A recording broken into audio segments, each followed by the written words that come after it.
బొమ్మల కథలు. సుందరం ఒక అనాథ. తన చిన్నతనంలోని తల్లిదండ్రులు చనిపోవడం వల్ల చిన్నప్పట్నుంచి ఆ ఊరి గుడిలో ఉంటూ, గుళ్ళో పెట్టే ప్రసాదాలు తింటూ, గుళ్ళోనే సేవ చేసుకుంటూ పెరుగుతాడు. తనకి నా అనేవాళ్ళెవరూ లేకపోయేసరికి ఆ ఊరి జనాలు సుందరాన్ని చులకనగా చూసేవాళ్లు. కాని సుందరం అందరితో సున్నితంగా మాట్లాడుతూ కలుపుగోలుగా ఉండేవాడు. ఎప్పటికైనా తను కూడా పెళ్లి చేసుకుని భార్యా పిల్లలతో ఒక కుటుంబాన్ని ఏర్పరచుకోవాలని కలలు కంటూ ఉండేవాడు.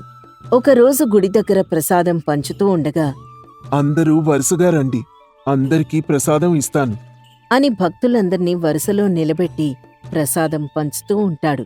రేయ్ సుందరం, నువ్వే ప్రసాదాలు తిని బతికేవాడివి, నువ్వు మాకు ప్రసాదాలు పెడతావా? నీ చేత్తో తీసుకోవడం కంటే ప్రసాదం తినడం మానేయడం మంచిది. ప్రసాదం ఎవరి చేత్తో ఇచ్చామన్నది ముఖ్యం కాదు, ఆ ప్రసాదం తినగలిగే అదృష్టం ఉండడం ముఖ్యం. మనం తినే ప్రతి గింజ మీద మన పేరు రాసి ఉంటుందని పెద్దలు చెప్తారు. ఏమో, ఈ ప్రసాదం గింజల మీద మీ పేరు లేదేమో, అందుకే మీరు తీసుకోలేకపోతున్నారేమో. మీకా అదృష్టం లేదనుకుంటా. అలా అనేసరికి శేషుకు కూడా పౌరుషం వచ్చి వరుసలో వచ్చి ప్రసాదం తీసుకుని తిన్న తర్వాత, ఇదిగో, నాకు తినే అదృష్టం లేదు అని అన్నావుగా, ఇప్పుడు చూసావా నేను ప్రసాదం తింటున్నాను అంటే నాకు కూడా అదృష్టం ఉంది. మీరు నిజంగానే అదృష్టవంతులండి, లేకపోతే నా చేతి ప్రసాదం తినే అదృష్టం అందరికీ రాదు. శేషు ముందుగా నీ చేతి ప్రసాదం నేను తినను అన్న మాటలు గుర్తు తెచ్చుకొని కోపంగా అక్కడ్నుంచి వెళ్ళిపోతాడు. ఇదంతా గమనించిన పూజారిగారు సుందరంతో, సుందరం, నిన్నెంతమంది ఎన్ని రకాలుగా అవమానించినా మనసు నొచ్చుకోకుండా నీ లౌక్యమైన మాటలతో వారిని కట్టిపడేస్తావయ్యా. నీలో నాకు నచ్చిందదే. పూజారిగారు, ఈ కోపాలు తాపాలు క్షణికావేశంలో పుట్టుకొచ్చేవండి. అహానికి పోయి వాదనకు దిగి గొడవలు పెంచుకోవడం సరికాదు. అసలే నాకెవ్వరూ లేరు.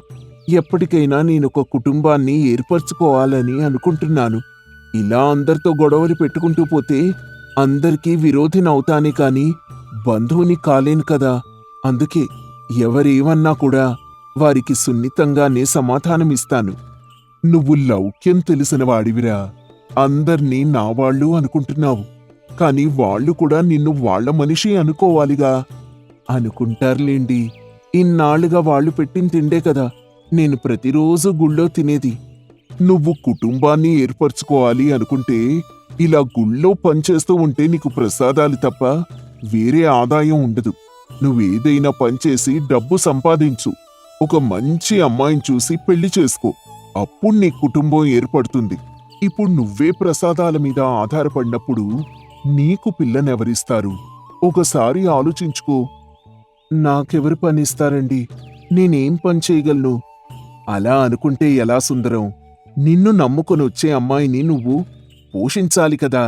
ఇప్పట్నుండే నువ్వు ఏదో ఒక పని చెయ్యి, లేకపోతే నీకు భవిష్యత్తు ఉండదు. నువ్వు కలలు కనే కుటుంబం కూడా రాదు. జాగ్రత్తగా ఆలోచించి మంచి నిర్ణయం తీసుకో. నీ మంచి మనసుకి ఎక్కడైనా పని దొరుకుతుందయ్యా. కష్టపడు, నువ్వు అనుకున్నది సాధించగలుగుతావు. పూజారిగారి మాటలు సుందరాన్ని ఆలోచింపచేస్తాయి. ఎలాగైనా ఏదో ఒక పనిచేసి డబ్బు సంపాదించాలని ఊర్లో అందర్నీ పనికోసం అడుగుతాడు. శేషు కూరగాయల వ్యాపారం చేస్తూ ఉంటాడు. సుందరం శేషు దగ్గరికి వెళ్ళి, శేషుగారు, మీ కొట్లో నాకేదైనా పనిప్పించండి, బుద్ధిగా పనిచేస్తాను. గుళ్ళో ప్రసాదాలు తినేవాడివి నువ్విక్కడ ఏం పనిచేస్తావు? నా కొట్లో పనిచేయాలంటే బరువులు మోసే శక్తి ఉండాలి, మూటలు మోయాలి. ఇది నువ్వు చేయగలిగే పని కాదు. పర్వాలేదండి, నేను బరువులు మోస్తాను. అయినా నా కొట్లో నేను నీకు పనివ్వనయ్యా, నువ్విక్కడి నుంచి వెళ్ళిపో. సుందరం వెళ్ళిపోతూ మళ్ళీ వెనక్కి తిరిగి, నాతో పని చేయించుకునే అదృష్టం మీకు లేదనుకుంటా, అందుకే నన్ను పంపించేస్తున్నారు. శేషుకి గుడిలో జరిగిన సంభాషణ గుర్తుకొస్తుంది. నీ అదృష్టం వద్దు, నువ్వూ వద్దు, పోరా ఇక్కడ్నించి అని కోపంగా కసురుకుంటాడు. సుందరం అలా తిరుగుతూ తిరుగుతూ తిరుగుతూ అన్ని దుకాణాల వద్ద పనికోసం ప్రయత్నిస్తాడు. కాని ఎక్కడా పని దొరకదు. ఒక పచారీ దుకాణం వద్ద పనికోసం లోపలికెళ్తాడు. అక్కడికెళ్లేసరికి దుకాణం యజమాని నారాయణ మూర్ఛ రోగం వల్ల కిందపడి కొట్టుకుంటూ ఉంటాడు. అది గమనించిన సుందరం పక్కనున్న తాళాల గుత్తిని తన చేతిలో పెడతాడు. కొద్దిసేపటికి నారాయణ కుదుటపడి లేచి కూర్చుంటాడు. సుందరం అతనికి కొన్ని మంచినీళ్ళిచ్చి, ఏమండి, ఇప్పుడు ఎలా ఉందండి మీకు? అతను సుందరాన్ని చూసి, సుందరం, నువ్వా? సమయానికొచ్చి నన్ను కాపాడావు. నేను మీకు తెలుసా? నేను మీ నాన్న చిన్నతనంలో మంచి స్నేహితులం. నేనితర దేశాల్లో పని కోసం వెళ్ళినప్పుడు మీ తల్లిదండ్రులు ప్రమాదవశాత్తు మరణించారు. ఆ సమయంలో నేనిక్కడ లేకపోవడం వల్ల నాకా విషయం తెలియడం ఆలస్యమైంది. నేనొచ్చేసరికి ఇక్కడ అంతా జరిగిపోయింది. నీ గురించి ఆరా తీశాను. నువ్వు గుళ్ళో ఉంటున్నావని తెలిసింది.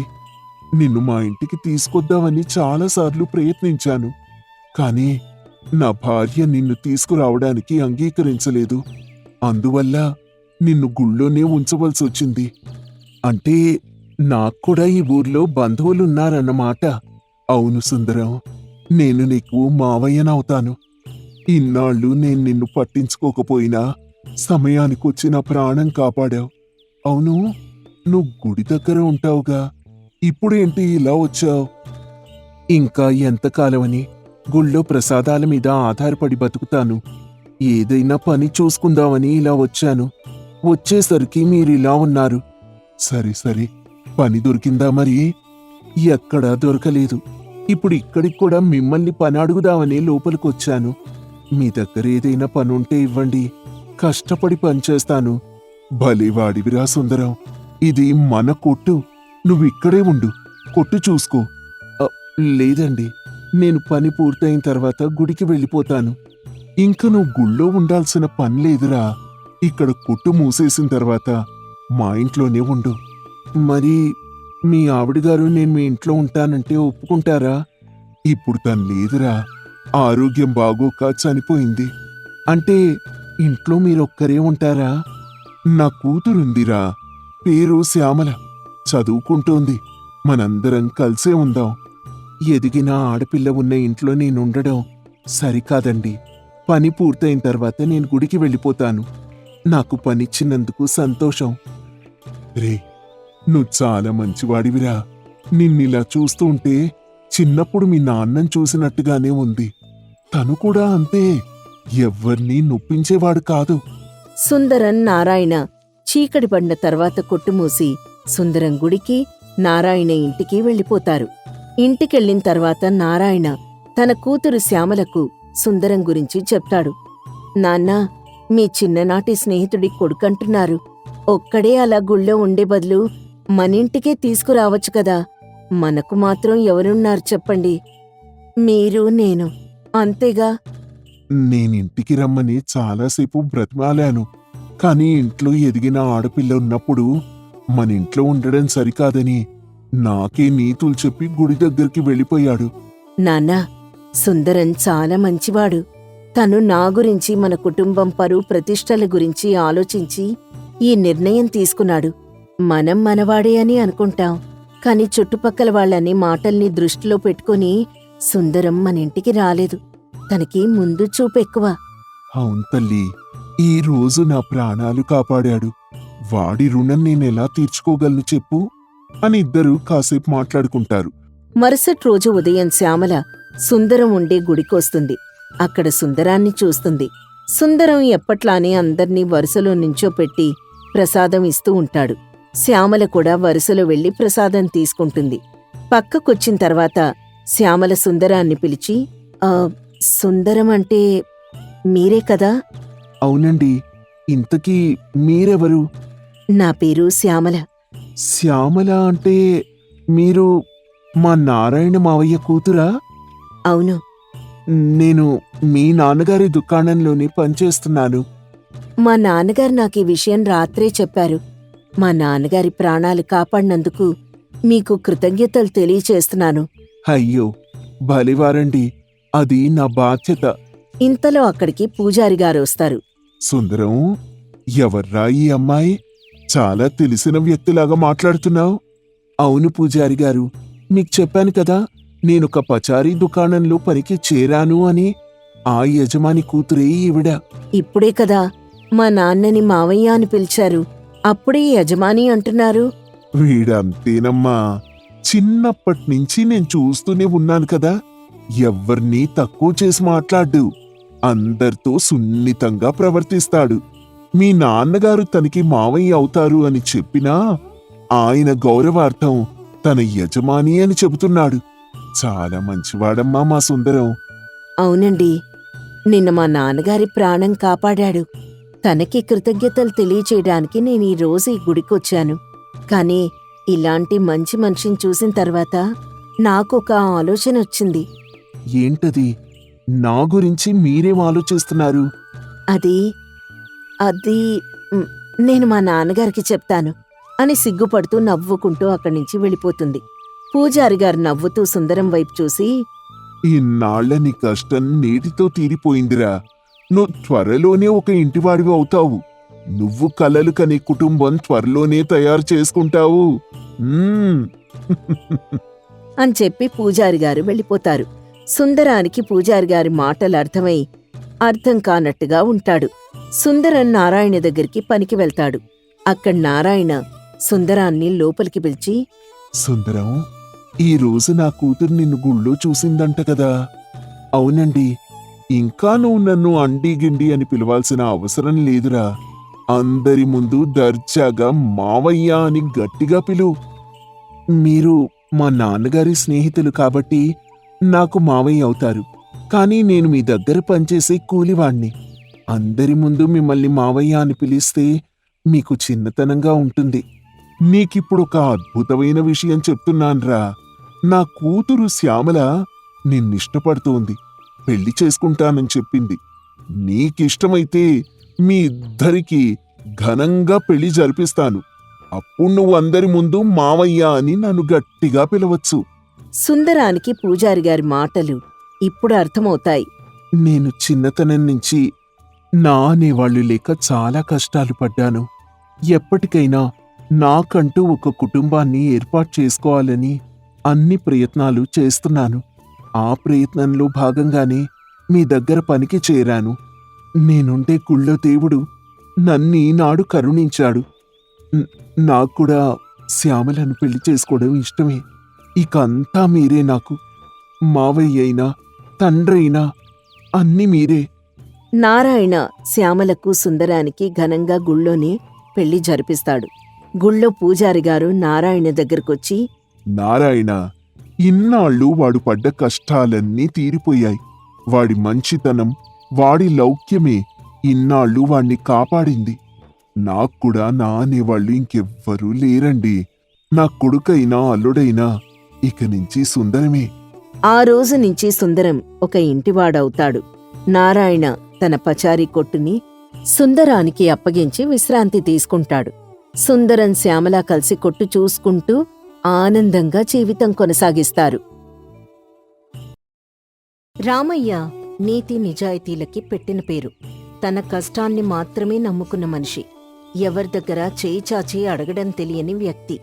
తన కష్టాన్ని తాను నమ్ముకుంటాడే కాని కష్టపడకుండా వచ్చిందాన్ని ఇష్టపడ్డు. తన కష్టాన్ని చూసి తనకెవరైనా దానం చేసినా స్వీకరించడు. రామయ్య భార్య జానకి, భర్త అడుగుజాడల్లో నడిచే ఇల్లాలు. వీరికి ఒక్కతే కూతురు. తన పేరు భవానీ. రామయ్య ఒక రైతు కూలి. ఎలాగైనా కష్టపడి కొంత పొలం కొనుగోలు చేసుకోవాలని కష్టపడుతూ ఉంటాడు. ఒకసారి ఆ ఊరికి కరువు సంభవించింది. ఊర్లో చాలామంది వారికి సరైన సదుపాయాల్లేక చాలా ఇబ్బందులు పడాల్సి వచ్చింది. అటువంటి సమయంలో రామయ్య ఇంట్లో కరువు తాండవిస్తోంది. కాని ఎవరి దగ్గర చేయి చాచి అడగని మనిషి రామయ్య. ఒకరోజు, ఏవండి, నేటితో మన ఇంట్లో అన్ని ముడి సరుకులు నిండుకున్నాయి. రేపటినుంచి తిండి తినడానికి కూడా ఇంట్లో గింజల్లేవండి. మనం ఎలాగో పస్తులుంటాం. మన కడుపున పుట్టినందుకు మన బిడ్డని కూడా పస్తులుంచాల్సి వస్తుంది.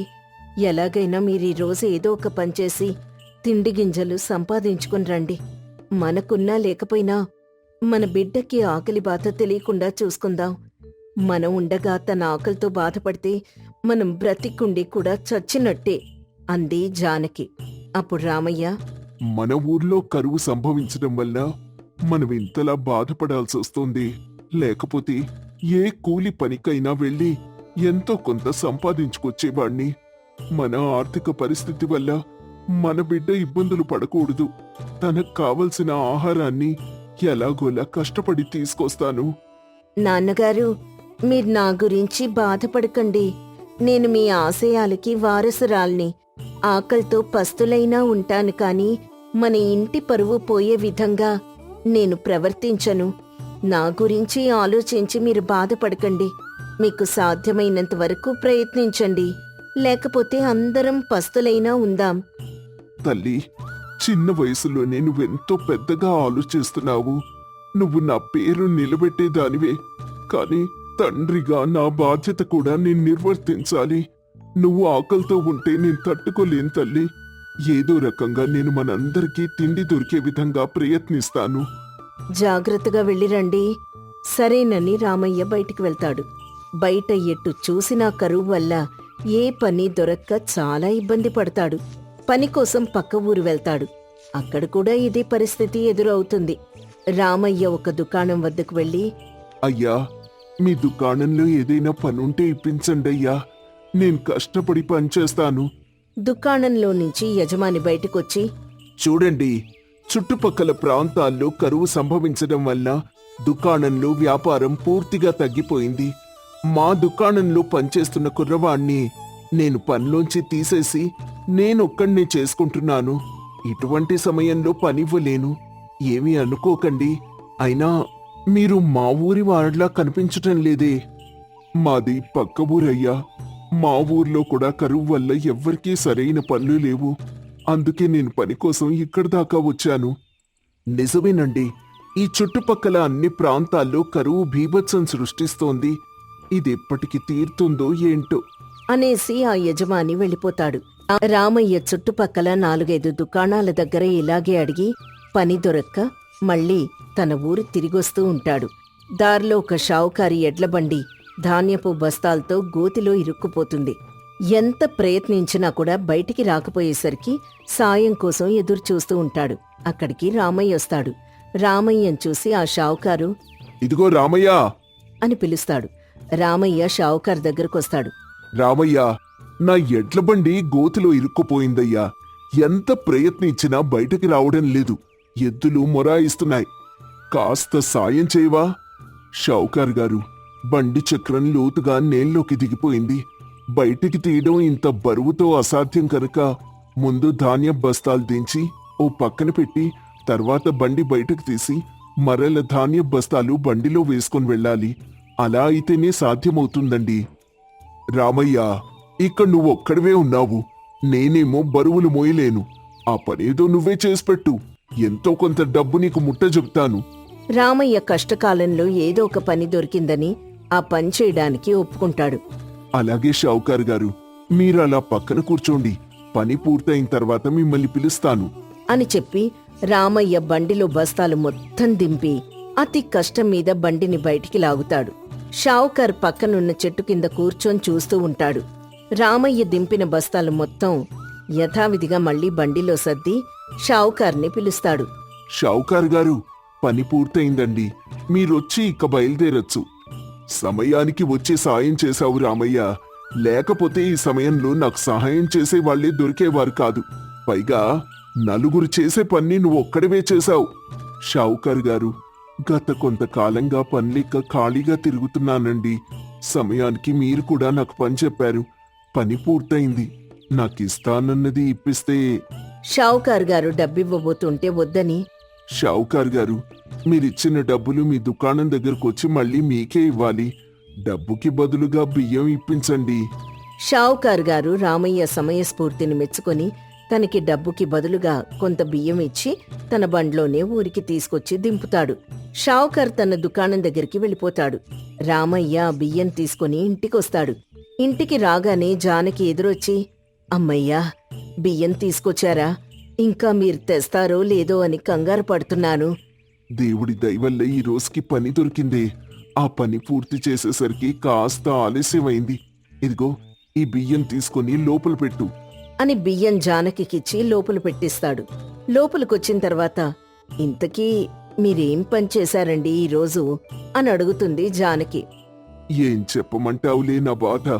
పని కోసం పక్కూరు దాకా వెళ్ళానా, కానీ అక్కడ కూడా కరువు వల్ల పని దొరకలేదు.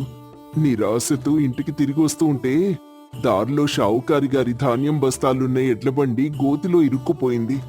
దాన్ని బయటికి లాగడానికి ఎవ్వరూ లేక దిక్కులు చూస్తున్న షావుకారి గారికి నేను కనిపించాను. ఇకెవ్వరూ తోడలేకపోయేసరికి నేనొక్కడ్నే ధాన్యం బస్తాలు మొత్తం కిందికి దించి బండిని బయటికి లాగి మళ్లీ బస్తాలు మొత్తం బండికి ఎక్కించాను. దాని కూలీ కింద ఈ బియ్యం తీసుకొచ్చాను. మనకి ఇంకొక 10 రోజుల వరకు ఏ ఢోకా ఉండదే.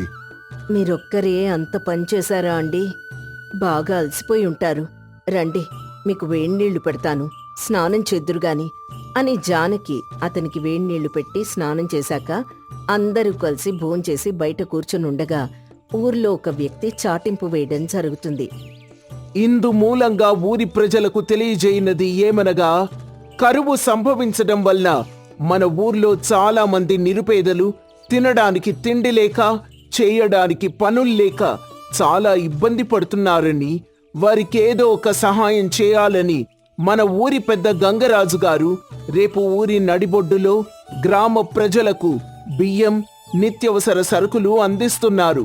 కనుక అందరూ వచ్చి సరుకులు తీసుకోగలరని తెలియజేస్తున్నాము. చాటింపు వేసిన వ్యక్తి వెళ్ళిపోయిన తర్వాత జానకి ఇలా అంటుంది. మన ఊరి పెద్ద గంగరాజు గారు జనాలకి ఏదో రకంగా సహాయం చేయాలని ఇలా నిత్యవసర సరుకులు దానం చేస్తున్నారన్నమాట. అంటే ఇప్పుడు గంగరాజు దగ్గర నుంచి చాపి నాకు గతి లేదు అని అతనిచ్చే సరుకులు తీసుకోవాలా?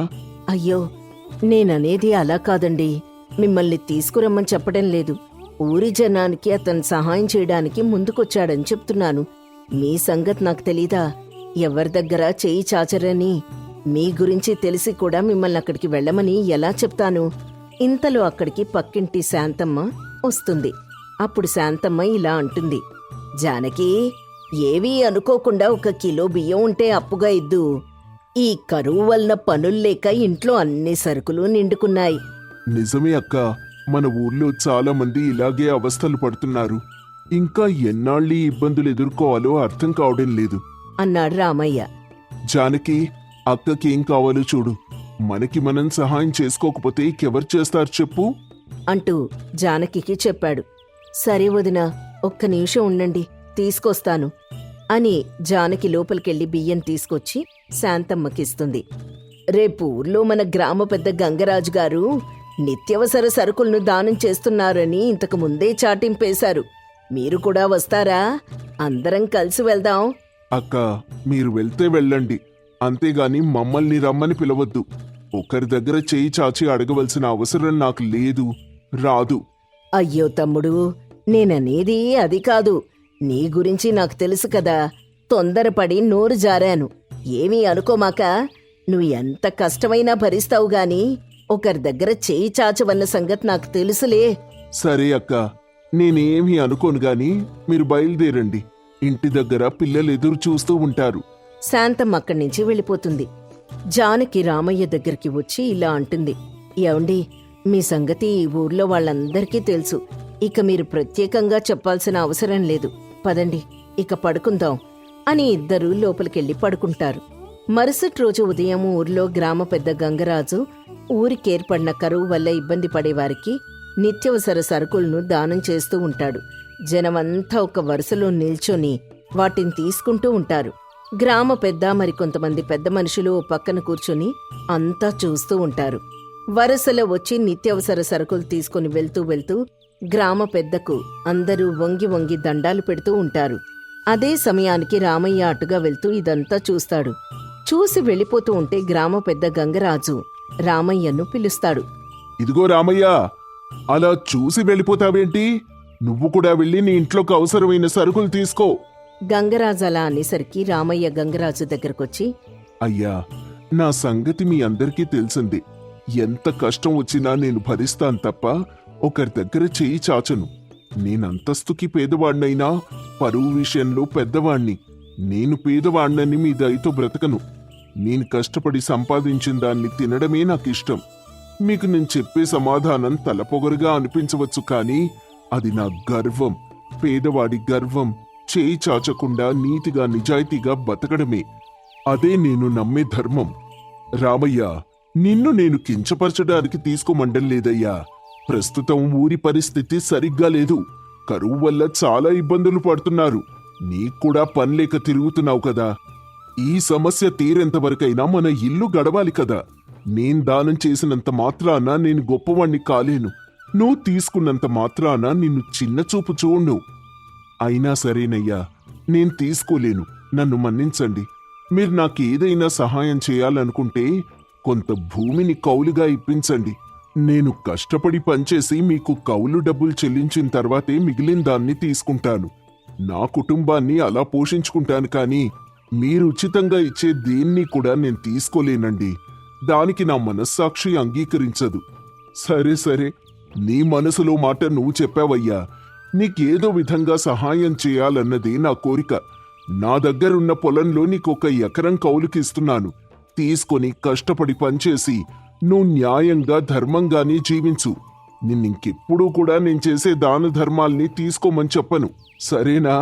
నువ్వు గర్వంగానే జీవించవయ్యా.